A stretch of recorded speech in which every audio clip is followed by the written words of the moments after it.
So it's sometimes thought that liberation, spiritual freedom that Buddhist practice is about, is some kind of radical other kind of experience that's quite separate from how we live our lives and what we have access to in everyday experience.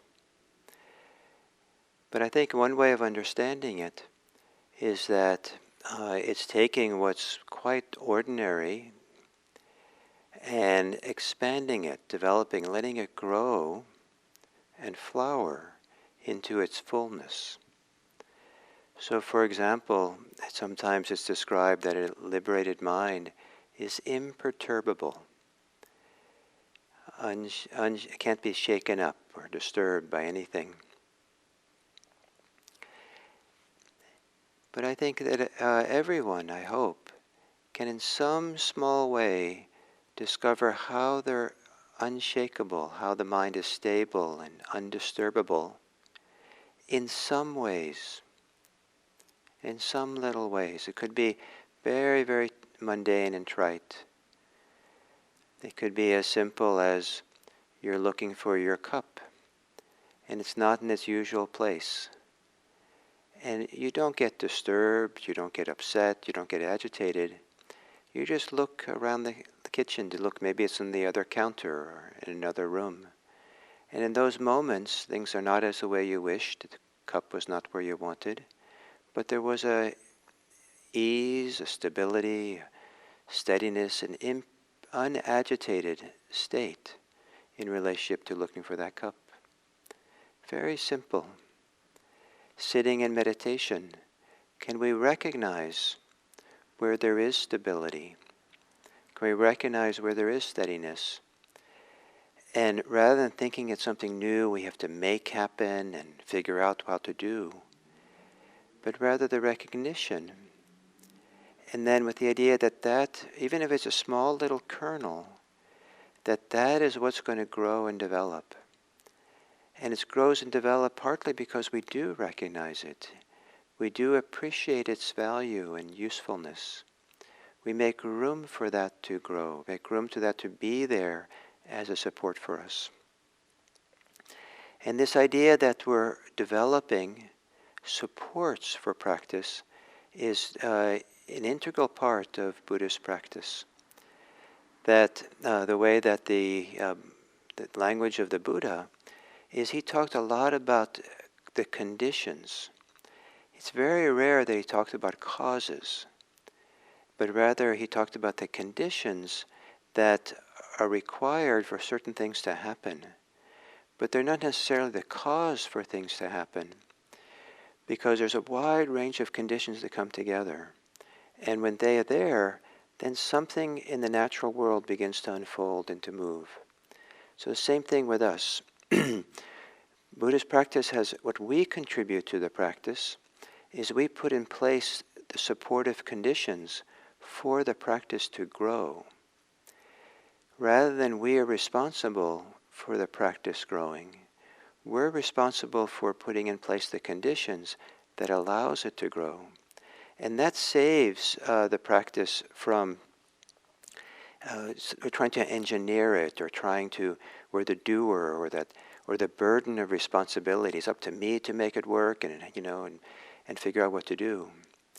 But rather, our responsibility is putting in the conditions, and then allowing the Dharma to move through us, allowing this process of inner growth to happen, and kind of Dharma willing. And one of the remarkable things I see about this kind of meditation practice that we do is that we don't always know where the best direction, what's the next direction our practice is going to take. We don't know what we have to face and work with and work through and resolve. The Dharma knows, our inner life, our hearts, our inner life knows what needs to come up next. As we go through layers and layers of the mind and the heart, different things will come up, and we have to face them and work with them and be mindful of them. And it's not a linear process from just going from, agitated state to steadily and linearly to a calm state. It's more like a spiral, and we go around and around, and after a period of settled, quiet, peacefulness, the practice can easily open up to some challenge that arises in being being agitated. Not because we're going backwards, but because we're kind of going through the layers of the mind, and we have different things to sort through and work through in practice. And I like the idea to think that the Dharma knows what we need. And our job is to keep showing up and offering the conditions that support us to be present. So one of the conditions I'm emphasizing today is the family of things related to stability. And this includes stillness, steadiness, imperturbability, unagitated, undisturbed. And rather than feeling that you're agitated and it's impossible for you to become still or stable because you're so agitated and then you feel bad about yourself, everyone, I think, can find some little kernel, doesn't matter how small, where things are stable. And, in the meditation we just did, I suggested finding it where the body touches the object that supports you from the pull of gravity. So to feel the weight of your body against the chair, your cushion, the floor, the bed. Sometimes that place of contact, it's quite wonderful to think of it literally. If that object was absent, not there, just space there instead, you would fall further. Gravity would pull you. And because that object is there, you're not going to, and there's not just space, you don't fall but the weight of your body is, the pull of gravity is kind of making contact with that object. Maybe that's where you feel some groundedness and rootedness. Maybe there's some other places. And so that then with that and then prioritizing that or valuing that or appreciating that little kernel of stability and growing it, spreading it, finding more of it, developing it, aligning oneself with it, attuning yourself to that stability. So once you have a little feel for it, maybe then you can relax other parts of your body to be similar. Perhaps you can start behaving in ways that support that stability, that steadiness, that stillness inside, that unagitatedness. So for example, if you can get a little feel for what it's like to be unagitated in meditation, then getting up from meditation to make breakfast or clean the dishes or take care of the next thing that you're going to do. How would you act? How would you behave in a natural enough way that supports that unagitated state, as opposed to jumping up and running around like your hair's on fire to take care of everything else, and then you come back to meditate. But rather how we live, how we act in the world, can we begin to make that in harmony or attuned with the very things that support the growth of the practice. And this growth, and what we're growing is we're growing the very things that mature with awakening.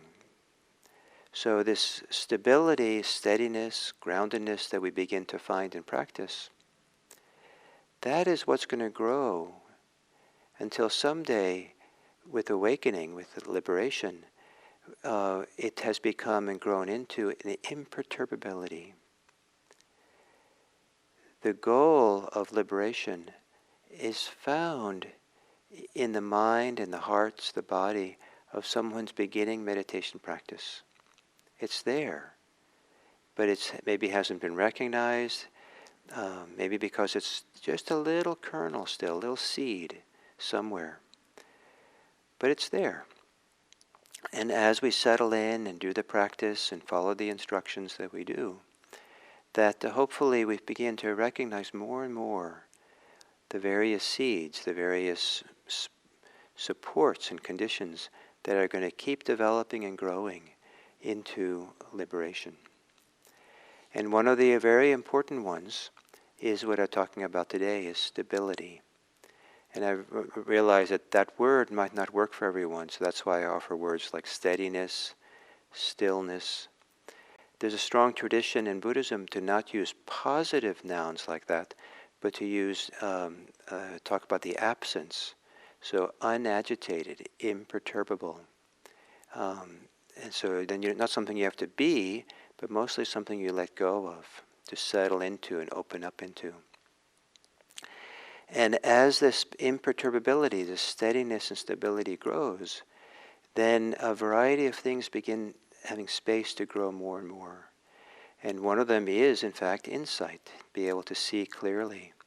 And now there is a greater degree of calm, a greater degree of concentration, a greater capacity to be at rest in the present moment, where the mind it's not like, I don't know if this is fair to anybody's mind, but you drop a drop of water in a hot skillet, it immediately sizzles and the water disappears. Sometimes, my mind has been so busy, it feels like every moment of mindfulness where I notice what's happening, it's like a drop and just my mind kind of disappears right away into its distracted thoughts. But slowly the mind quiets down and steadies and rests in the present moment. And stability allows for a deep, deep rest and peace. So,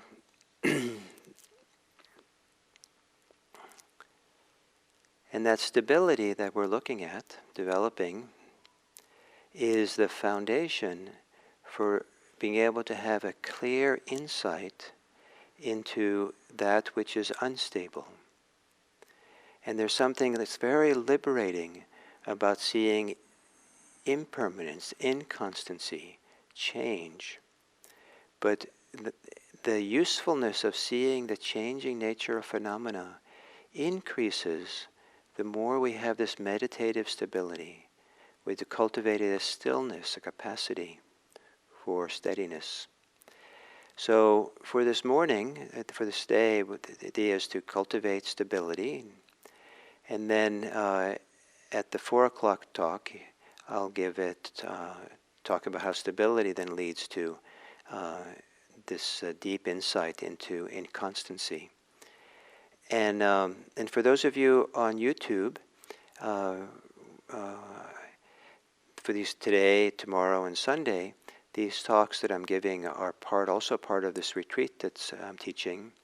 And you're welcome to come to the Dharma talk that's for part of the retreat. And that'll be at 4 o'clock California time today. And it'll be broadcast on YouTube just the way it is now.